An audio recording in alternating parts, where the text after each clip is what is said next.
क्या आप जानते हैं कि भारत की पहली महिला स्वतंत्रता सेनानी कौन थी?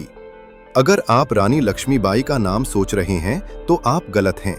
झांसी की रानी से 75 साल पहले दक्षिण भारत की एक रानी ने अंग्रेजों की नाक में दम कर दिया था। वो न सिर्फ एक योद्धा थीं, बल्कि उन्होंने दुनिया का पहला ह्यूमन बॉम्ब इस्तेमाल करके अंग्रेजों के हथियारों के जखीरे को राख कर दिया था। आज बात करेंगे वीरमंगई यानी वीर महिला वेलु नचियार की।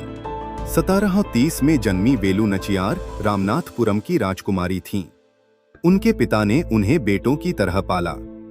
वो घुड़सवारी, तीरंदाजी और सिलंबम, लाठी युद्ध जैसी युद्ध कलाओं में माहिर थीं। इतना ही नहीं, वो फ्रेंच, अंग्रेजी और उर्दू जैसी कई भाषाएं फर्राटेदार बोलती थीं। उनकी शादी शिवगंगा के राजा मुथु वदुगानाथ पेरिया देवर से हुई। लेकिन कहानी में मोड़ तब आया जब 1772 में अंग्रेजों ईस्ट इंडिया कंपनी ने नवाब के साथ मिलकर शिवगंगा पर हमला कर दिया। इस कालिंजर के युद्ध में वेलु के पति वीरगति को प्राप्त हुए। अंग्रेज समझ रहे थे कि अब शिवगंगा उनकी है, लेकिन वो गलत थे। वेलु अपनी बेटी के साथ बच निकलीं और अगले 8 सालों तक अज्ञातवास में रहीं। इन 8 सालों में उन्होंने शोक नहीं मनाया, बल्कि एक सेना तैयार की। उन्होंने मैसूर के सुल्तान हैदर अली से मुलाकात की। वेलु की उर्दू सुनकर हैदर अली इतने प्रभावित हुए कि उन्होंने अपनी सेना के 5000 सैनिक उनकी मदद के लिए भेज दिए। वेलु ने महिलाओं की एक खास फौज बनाई जिसका नाम था उदय्यार।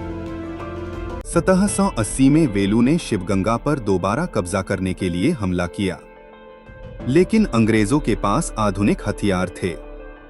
यहाँ एंट्री होती है वेलु की सेनापति कुइली की। कुइली ने खुद के शरीर पर घी डाला, आग लगाई और अंग्रेजों के बारूद के भंडार में कूद गई। एक धमाका हुआ और अंग्रेजों की सारी ताकत राख हो गई।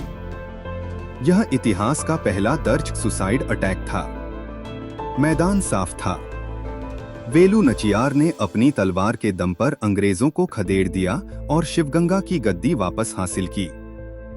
वो भारत की पहली ऐसी रानी बनी जिन्होंने अंग्रेजों से अपना राज्य वापस छीना और अगले 10 सालों तक शांति से राज किया। वेलु नचियार की वीरता को इतिहास की किताबों ने भले ही वो जगह न दी हो, लेकिन उनकी विरासत आज भी तमिलनाडु के हर घर में जिंदा है। ऐसी वीरांगना के लिए एक लाइक तो बनता है। आपका क्या सोचना है? क्या वेलु नचियार की कहानी हमारे स्कूलों में नहीं पढ़ाई जानी चाहिए?